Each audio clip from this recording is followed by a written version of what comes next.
Over to you. Lovely. Thank you, Craig.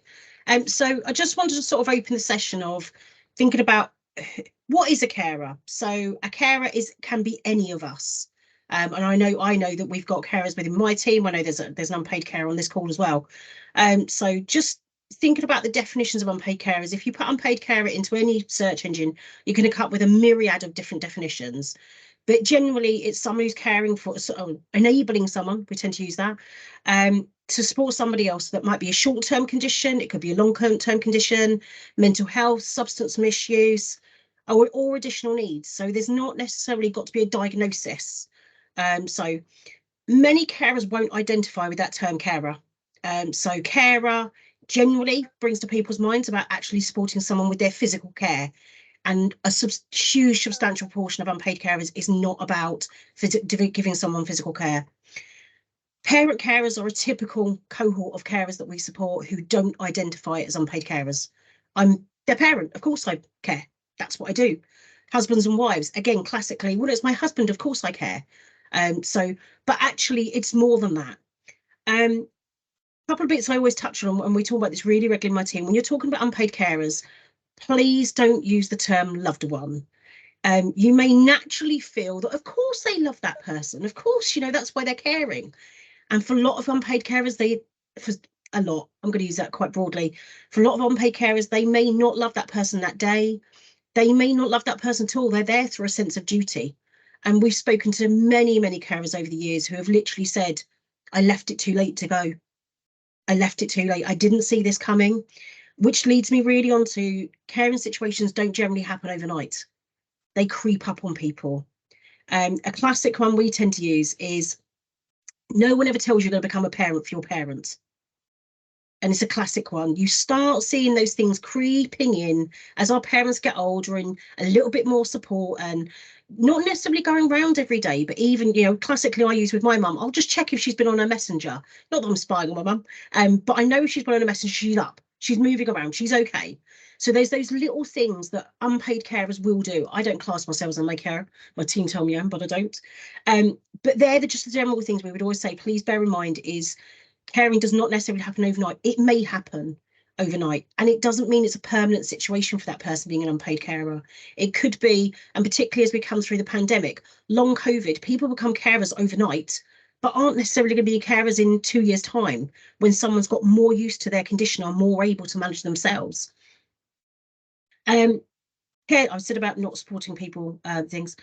Quite often, another misconception we identify is that people identify being one carer to be cared for, and there very often isn't. There is very often a network of people around that person. So the person who, one of your employees, may not be that primary carer, but they still might have fluctuations when they need to step in. Some of the challenges carers experience regularly, and particularly important to our workforces, fatigue. People get tired, really tired. Physical health, mental health. Unpaid carers generally don't prioritise themselves first. Everything goes about they're cared for first, and so they put themselves on the back burner. So that's why it's so important as employers that we really do identify and support our unpaid carers to be open with us about what's going on for them. So one thing I want to sort of touch on, other challenges, was time pressures. Think about that unpaid carer, and particularly that, I think that example in that video is a great example of just showing those different pressures on people of, it's, we have sandwich carers. You might be caring for an elderly mother. You might be caring for a child with additional needs. All of those additional appointments. So not just appointments with the GPs, but appointments at the hospital, appointments with social care, appointments with the benefits office, all of those other things. So you think about your daily routines, and most of you have said you're not an unpaid carer. Think of your daily routines, now put on those additional things of needing to do extra appointments, needing to speak to the benefits office, needing to go over there. Think about that on your precious time as well. I didn't want to make this session too heavy about stats, but I thought there were some quite startling stats that I sort of wanted to throw in there. So 1 in 7 carers are juggling work. So a minimum of 1 in 7 in your workforce is going to be an unpaid carer. In the NHS, that goes up to 1 in 3, which I personally thought was really startling figures. 600 people a day are leaving paid employment because of caring responsibilities. They just can't juggle the two. Again, really big. Really interesting. It's estimated unpaid carers contribute £162 million per year to the economy. It's estimated the NHS budget is 164 billion. It's not far off. When you think about unpaid caring, those figures are really startling. Highest age bracket for unpaid carers in employment, 46 to 65. A little bit about I said where, you don't expect to become a parent for your parent. You tend to be sliding into those age ranges. You tend to be a parent yourself, potentially with a child with additional needs. But don't please get ourselves into this mind of someone's in their 40s, therefore must be a carer. Caring happens at any age. Within Gloucestershire, which is where I work, not in our team, but we have carers of 8 years old, all the way up to, 100. So caring is not age related. It can happen at any time to anyone. So touching on what you can do and how to support your employees to really enable them to be open about their situation. Why would you want to do that? Why would you want to identify carers? Do you want to retain your talent? You've got experienced, knowledgeable, really skilled employees. So it's really about having them the opportunity to be really open. Something Emma and I have spoken about before was when we open our one-to-ones with our staff, it's how's your well-being? What's going on? If you want to tell me about what's going on outside of work, do, because then I can understand what those pressures are upon you. So be as open with them as you can be. And again, I know a lot of people here have said you're not an unpaid carer. Maybe at the end you might change your thoughts on that. Talk about your own experiences, what your own challenges have been. If you have been an unpaid carer, or you sort of teetering on your edge going, oh, I might be an unpaid carer, talk about it. It's one part of our lives. A big one that we talk about is meeting times. So just thinking again, going back to that video of that pressure on that person as they walk in the door. If you've put a 9 o'clock meeting in, are you going to get the best out of that person at a 9 o'clock meeting? Probably unlikely. If you've had a child having an absolute full meltdown going into school, that person needs to decompress. They need that opportunity just to get on their computer, look at their emails, just take that time, just have those few minutes of going, I can just come back and find me again. I can center myself to what I'm here to do. Can the person work flexibly? These are all things that you've probably thought about before. Can someone start a little bit earlier if they know they've got an appointment and they've got to go to in the afternoon?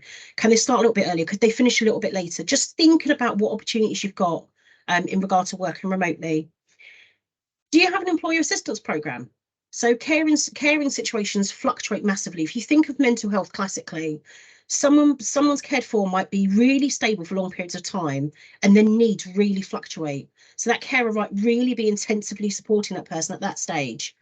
But actually, once that person's stable again, that carer's got all those emotions and thoughts to try and deal with. Have you got a counselling program in your EAP? Have you thought about that?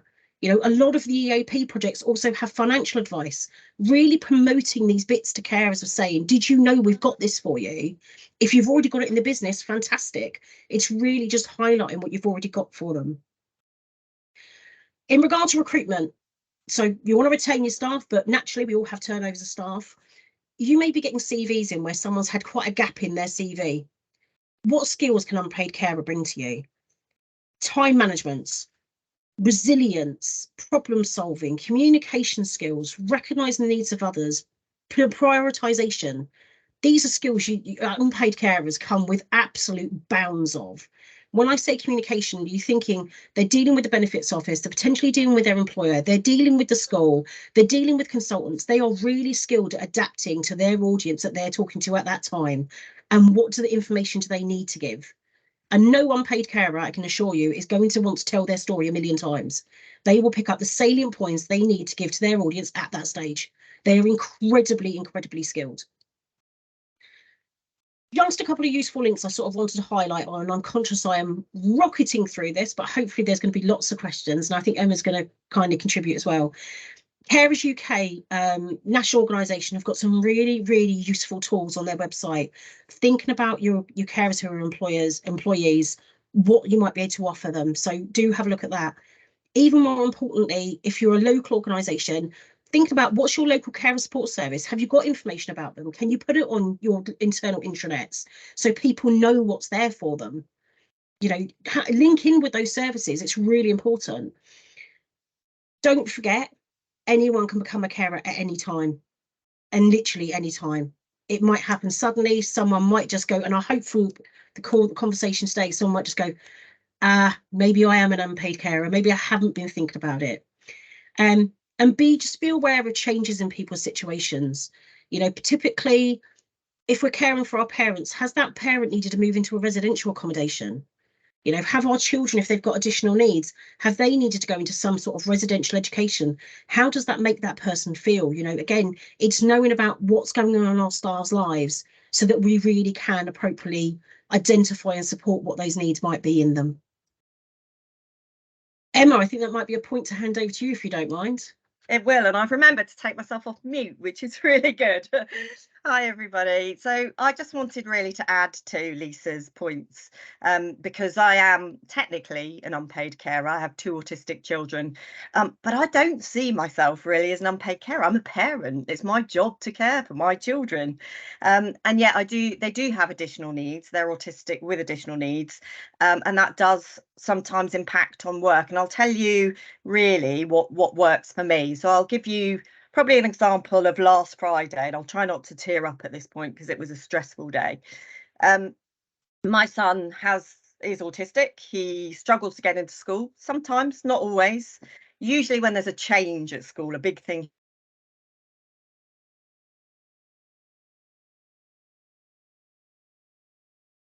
This is where we lose her internet. She's blessed with the sunshine down south. Yeah, not good. Can you hear me? You're back. Yeah, you hear me? You're good. I'm going to keep my camera off, so you might have some sound. So last Friday, big school refusal, can't get him on the bus.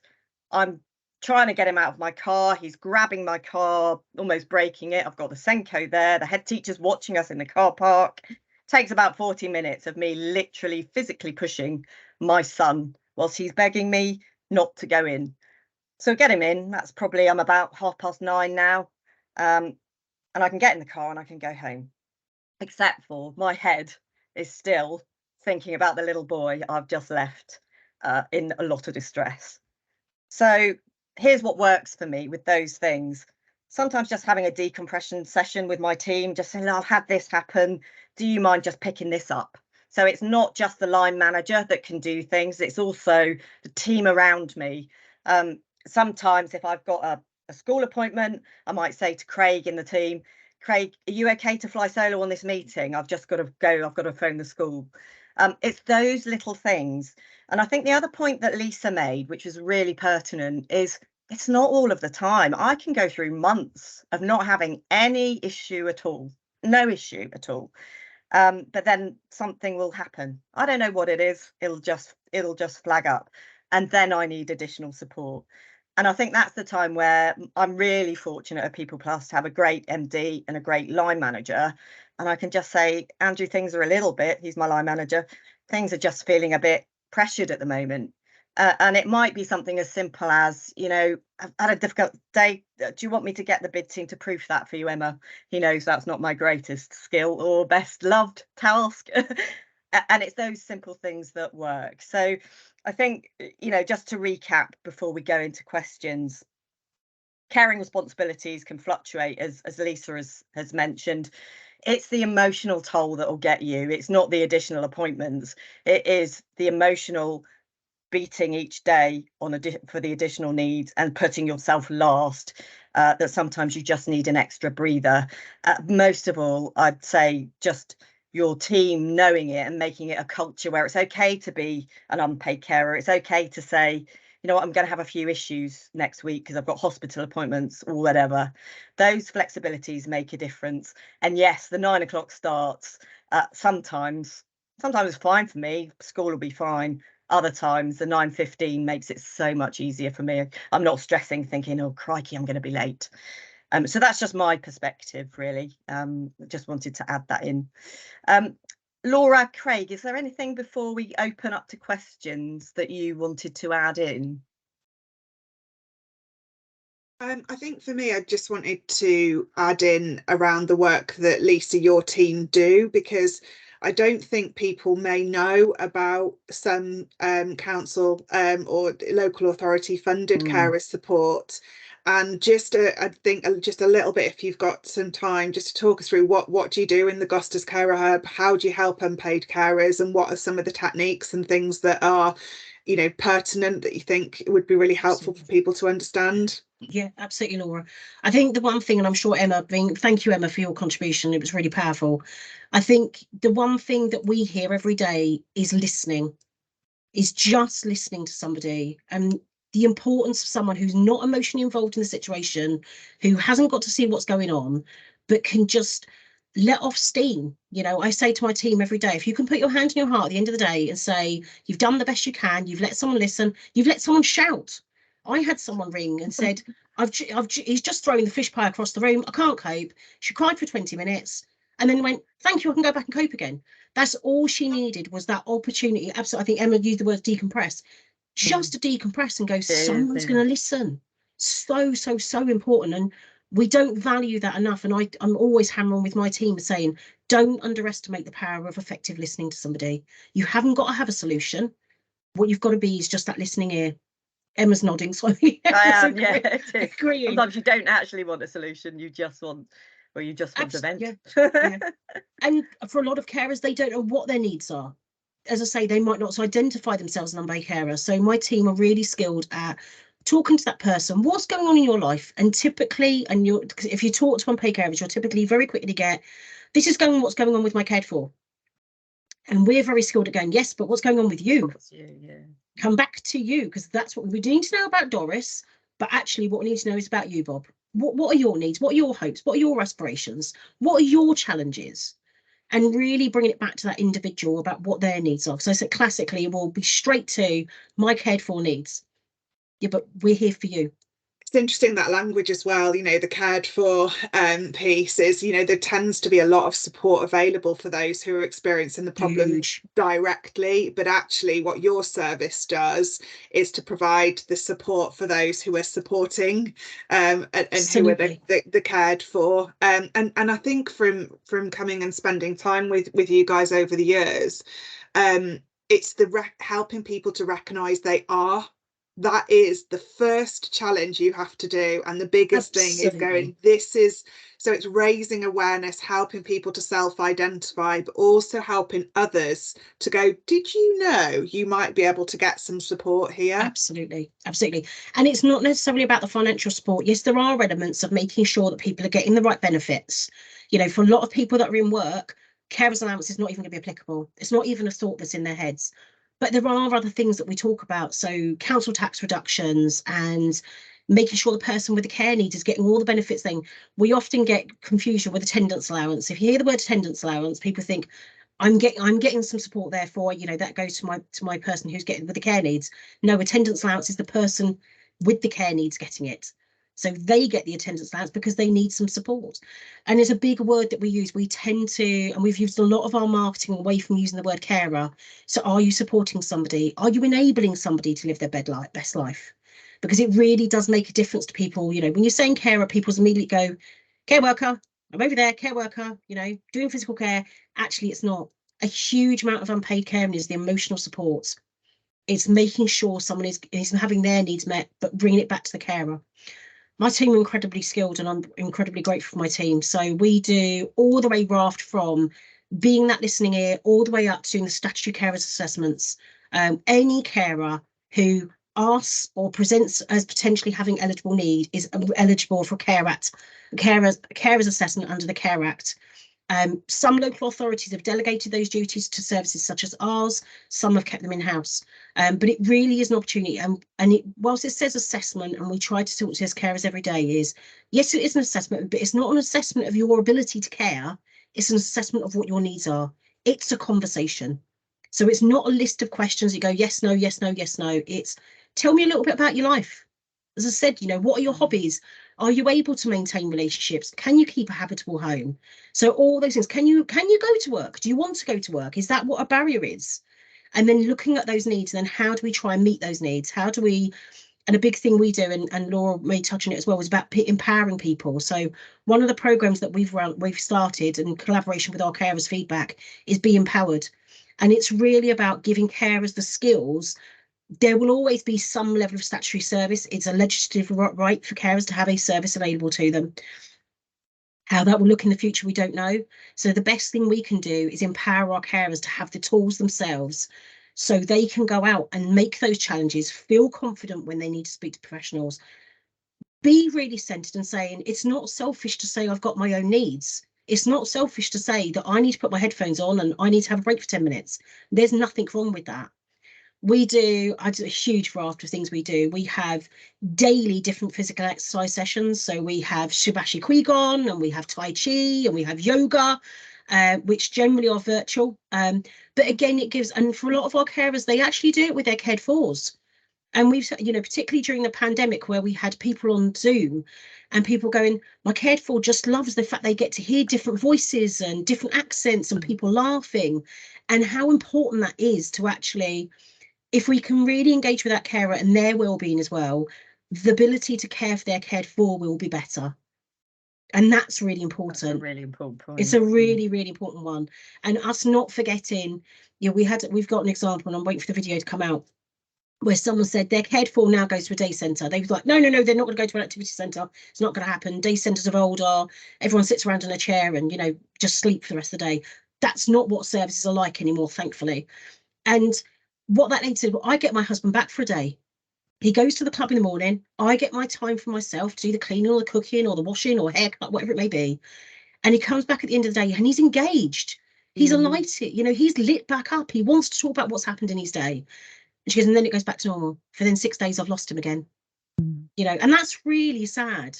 You know, my team, we have contracts for therapeutic counselling.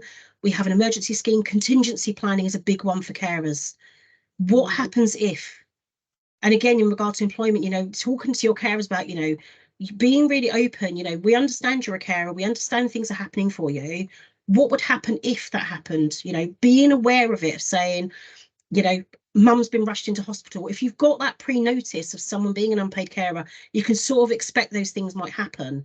And then you can try and put things in place going, right, normally you'll be working on a PC, but let's give you a laptop so you can actually work for the hospital if you feel able to. That's a really good point, actually. Really good point. You know, it hasn't got to be big things. Sometimes it can be really simple things. You know, putting Teams on someone's phone, you know, do they need some support with that? So they can still engage in the meeting, but they haven't actually got to be physically present at the meeting. So looking at all those ways of trying to do it. As I say, we do health and wellbeing sessions. So we will do 6 one-to-one sessions with carers, literally focusing on what their needs are. So we've had people whose diet was really bad. They were just like, I can't eat vegetables at all. And by the end of the 6 sessions, and this might sound really ridiculous, they were eating peas. But they just said for looking after their nutritional well-being was really important, because if they don't look after themselves, they can't do the best for their cared for. So sometimes it's the really simple things. It's not the big things. It's the really simple things that make a difference. I'll give you an example just really quickly. We do something called carers wellbeing budgets. So we can purchase small items for carers to make their well-being. And things we purchased are things like a blow-up bed. A carer was sleeping in a chair next to her mum. There wasn't room to have a second bed in the room, but a blow-up bed, she was able to sleep properly. We bought some bedding. We've bought thermal curtains. We've bought neck fans. We've bought slow cookers. It's, you know, slow cooking particularly, it's great for some of our unpaid carers. They shove everything in the pot in the morning. Dinner's done by the end of the day. Doesn't matter what crisis happens during the day, dinner will be there. Batch cooking, you know, they can batch cook, they can throw it in the freezer, there's a meal ready. All you've got to do is take it out, put it in the microwave, 20 minutes later, job's good. So sometimes it's about those really simple little things that really can make a tremendous difference. I think as employers as well, one of the things you and I talked about, Lisa, was the fact that actually the most important thing is, and it's always the case when any adjustments are needed, kind of don't assume what the adjustments are, just ask the person, because they'll have thought of those small adjustments you won't even have thought of that really will make a massive impact in their day. They are the experts. Yeah, they're the experts by experience. Yeah, we can come up with all the wonderful suggestions and they go, it would be as simple as being able to have my lunch break at 12 o'clock on a Wednesday so I can do a yoga session. That could be as simply as it is.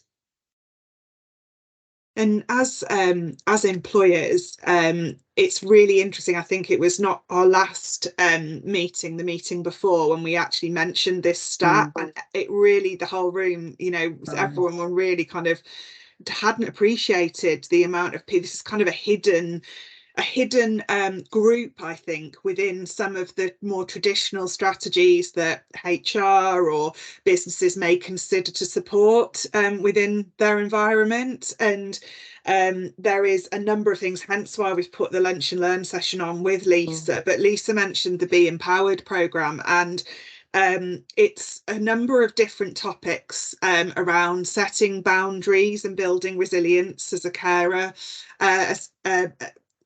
carer guilt. So I don't know if you touched on that at all, but actually there's a lot of guilt and compassion fatigue that sometimes people can feel. So you've had got a section on that, looking after yourself, which you touched on, communicating with services, knowing who to go to support you and your cared for, again, just to make it a bit easier. And whether one I was finding it was considering compromise and negotiation. So I don't know if and sometimes that's with the cared for, let alone anybody else. Yeah. Absolutely.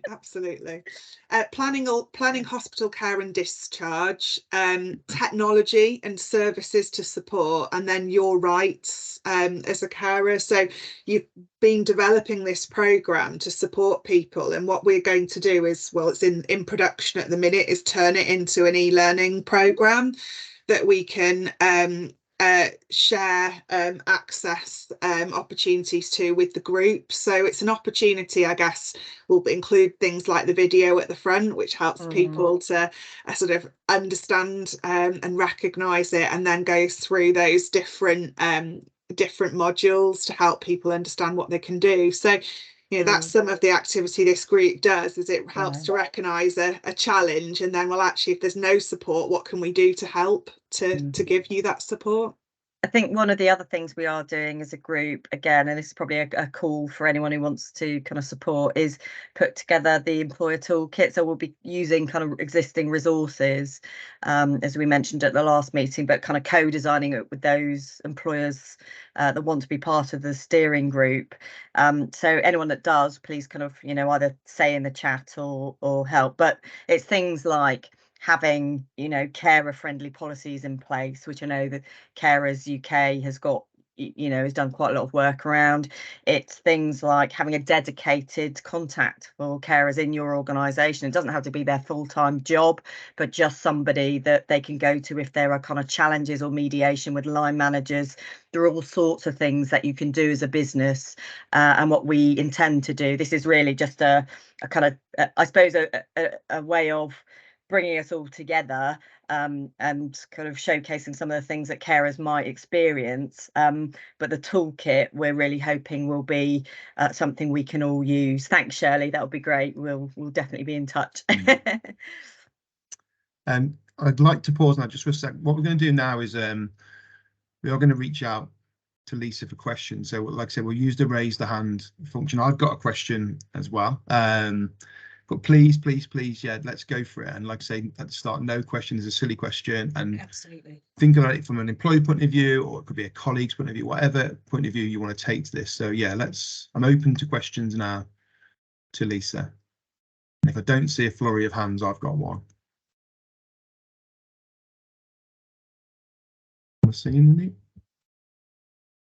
No, okay, I'll let you think of some, but I just wanted to, I'm not going to put you on the spot, Lisa, but from an employer's perspective, and you mentioned earlier around, just asking how are you, that could be one great tip. But have you got a couple of what I'd call top tips for employers that may work with someone that is a known in-house carer? I think the most important thing, Craig, from my perspective, is opening up, saying, how are you? How are things going? Being really open about it.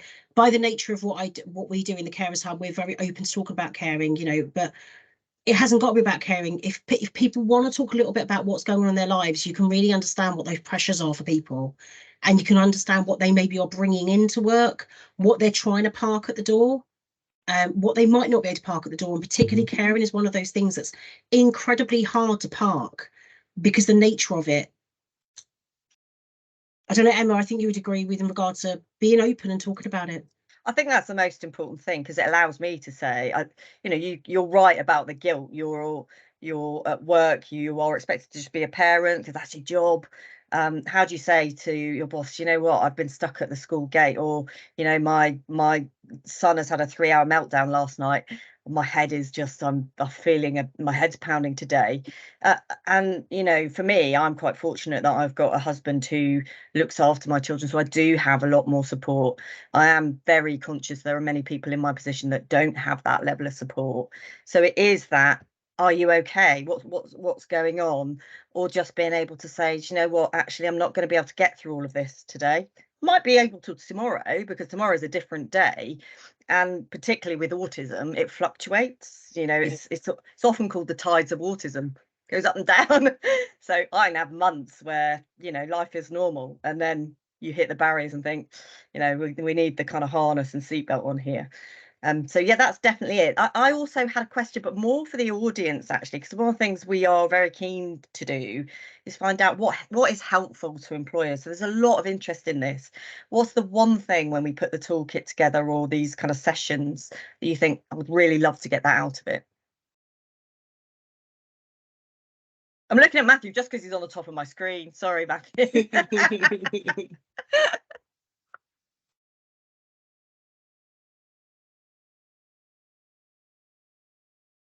Well, I suppose if I look at it from our perspective and looking at those stats, you know, if 1 in 7 people are carers, we have 1,000 people in our business that technically are unpaid carers, which is a huge amount of time. Now, I'm really lucky. I'm similar to Emma, and coincidentally, I have to leave early today because I've got an emergency meeting at my son's school because he's had a number of meltdowns in the last week or two.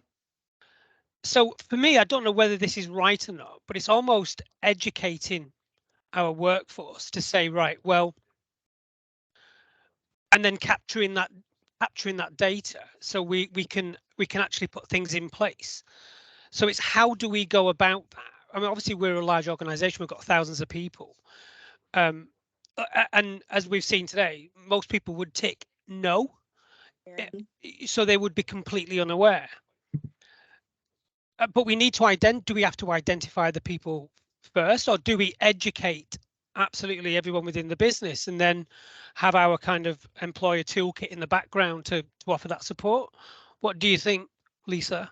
Education, Matthew, absolutely everyday education. Because if you're not informed, and as I say, we speak to, you know, we've been in meetings internally, and I've been talking about carers, and then someone's gone, yeah, I've been a carer, or I am a carer. And it's not until you start talking about it really openly and doing that education that people then start identifying or questioning themselves, which is probably the first point of going, you've said a few things there, and that actually probably I do tick some of those boxes. Maybe I am an unpaid carer. And taking that shame away from it, you know, people don't like that label. So that's why we tend to use the word, particularly locally in Gloucestershire, supporting someone, enabling someone, because actually that's what you're doing. So I would absolutely say start with education, but having that toolkit, being that transparent opportunity that people can go to it, people can dip in and dip out.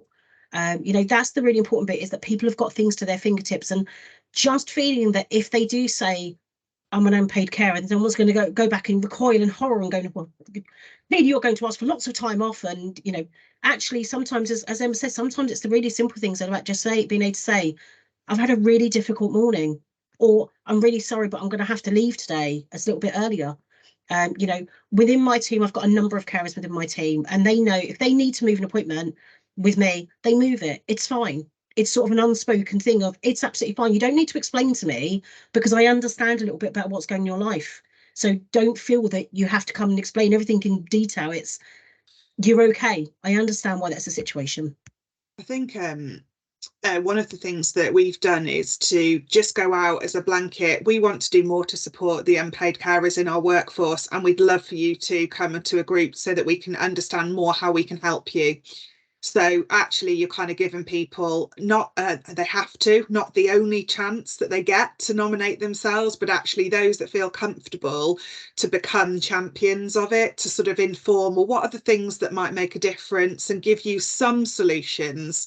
So then perhaps you can go on that education piece with some kind of champions that are a trusted individual that people can kind of go to sort of say, well, I'm actually an unpaid carer as well. well, you know, what support can I get? So usually the approach, that's what we would sort of recommend or suggest, and then you're doing it in that kind of gentle way, and building momentum as you go, and getting your own carer workforce to identify what would help them best in your environment.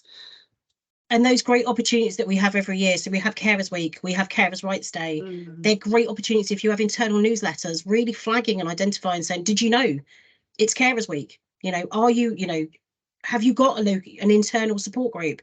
You know, it could be something as simple as a Teams group where people can just connect.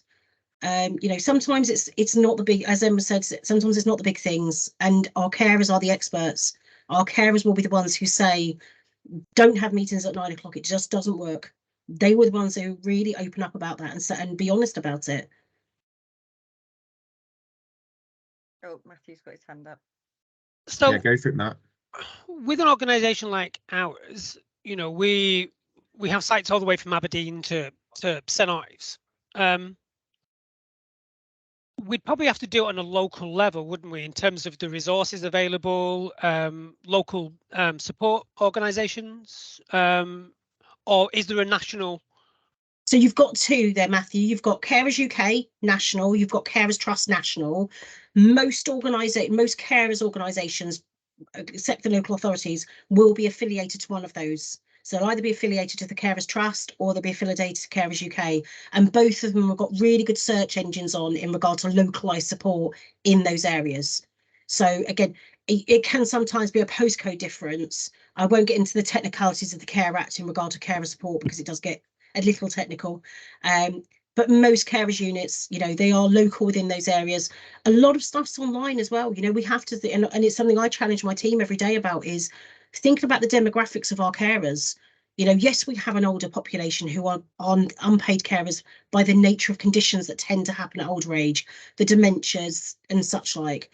But actually, we've also got a cohort of carers who are in their 20s, 30s, 40s, who don't necessarily want to go to face-to-face meetings. It's not the way they access information. They access it by forums and podcasts and websites. That's how they access information. So that's why it's great having organisations like ours, but what our responsibility is to make sure that our information is really accessible for carers to access how they want to access it. Thank you, Lisa. Thank you. I just wanted to share, a really quick example of being a colleague to someone that's an unpaid carer as well. So I shared an example with Lisa. At the last place I worked, it's quite a small place, and you know, if there was a social event, a leaving do, or an after work drink, you know, it was always after work. That's just the standard practice, isn't it? And we was working in Digbeth, where there's plenty of hip and trendy bars that I'm way too old to go and frequent now. But like, it was the norm, you know, like, oh, it's Friday, so and so's finished work, or it's so and so's birthday, let's go for a drink. And this one colleague in particular just would never go, and it got to the point where he was almost coming across a little bit rude. You know, you'd send out an email invite and it was just straight no. And it wasn't until 6 months in post that he actually confided in us that he was an unpaid carer and he had to be home at 4:30 every night to look after his mom. And you know, there was no one else, there's no external support. So yeah, I think it's just being mindful as well of colleagues that you may not know are unpaid carers that may have these real tight deadlines that you're not aware of. That, yeah, so I think that's just that my little experience where we thought he was being quite rude, and he was the complete opposite. He just had to get home to mom because, you know, she would be absolutely in bits if he wasn't back by that dedicated Absolutely. time. Yeah, sorry for taking the mic there. Lisa, any more questions from anyone else? And like I said at the start, if something doesn't pop in your head now, we can always follow this on. And I am going to pop in the link to the LinkedIn SRAG group as well for anyone that's not on there. We can take conversations and comments and questions to there as well. Any more? I will pop that in the chat as well. Brilliant. Yeah. Oh, thank you, I Shirley. think we're going to close this. We were going to ask Craig at this stage now. Now you've hopefully heard a little bit more about unpaid carers. Would you put in the chat now if you think you are an unpaid carer or have been an unpaid carer? Just to get a bit of an idea. But I appreciate one thing, you know, what we do recognise with unpaid carers is it's really, really personal. You know, they talk about people, there's the old adage, you don't know what happens behind closed doors.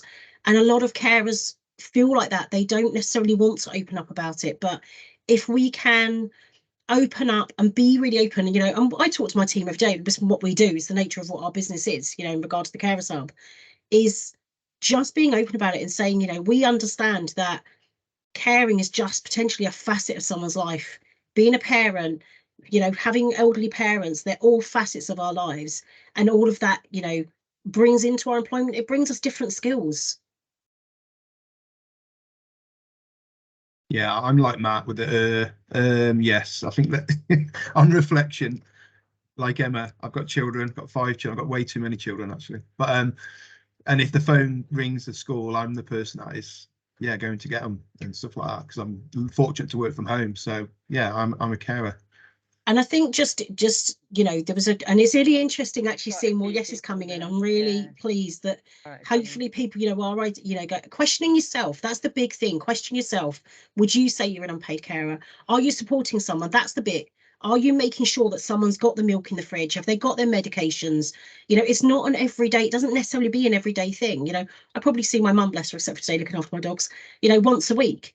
Generally, you know, she's absolutely fine. But you know, you'll just check things sometimes of how things are. You'll be doing check-ins.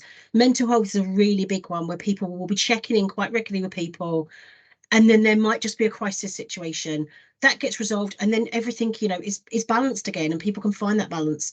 But just having that additional support around that time, and the aftermath, you know, dealing with the aftermath of it, of that has been a really, really difficult 2 weeks, and being aware of that mental pressure on that person, of what they've had to deal with in those 2 weeks, and just using those services. Lots of services you've probably already got. You know, we're really lucky that we have our Medicash, we have our EAP, you know, and I'm regularly talking to my team about saying, go and have a massage, you can claim it on your Medicash, go and do it. You know, there's those little things sometimes, is, you know, as line managers, it's really important and incumbent on us to go, what about your well-being? What's already in the business that you can use for your well-being? I think that's a really good point around awareness of what you've already got, because I think from an EAP service, employee assistance program, there is a heap of benefits that they use to promote and sell the EAP services to the business at the start. But actually looking at uptake, looking at usage, and just looking at communicating out those services will be a really good space just to signpost to that support. Absolutely. And those things, you know, and there's lots of services out there, you know, in regard to checking finances. You know, circumstances change. You know, is mum's been on these benefits, I'm not sure if your EAP covers things like financial advice, great. Promote that with people, to say, you know, it's not just about, you know, thinking about reducing hours or something like that. It's actually, what else can I use it for? If you don't use it, we lose it, as I say to my team. Yeah, thank you, and thank you. Some really lovely comments in the chat. Like I say, we will pick up people that have nominated themselves. Thank you ever so much. I think we'll close there unless there's anyone else that's got anything burning. Like I said, we can take questions outside of this as well. I have put the group linked in. If you're not on there, please do join. And I think from behalf of all of us, thank you ever so much to Lisa for your expertise, and also everyone for being so open and transparent with your comments and questions as well. And yeah, thank you all for your time. You know, we really enjoy these moments. I know that the face-to-face meetings are once a quarter, so for us to just touch base and have this expertise and get together, I think it's really important for us as a collective. So yeah, enjoy the rest of your afternoons. Thank you, and thank you, my thing. Thank you to everyone for your reflections, and asking yourself the question, and ask the question of your friends and your families. You know, are they an unpaid carer? So it's not just you, but looking at that network around you, and, you know, really getting them to reach out for support when it's the right time for them. Yeah, brilliant. Real. Thank you ever so much, everyone, for joining. I do appreciate it. Thank you, everyone. Thank you very much. Thanks, everyone. Thanks all. Thank you. Bye-bye. Bye. Bye all.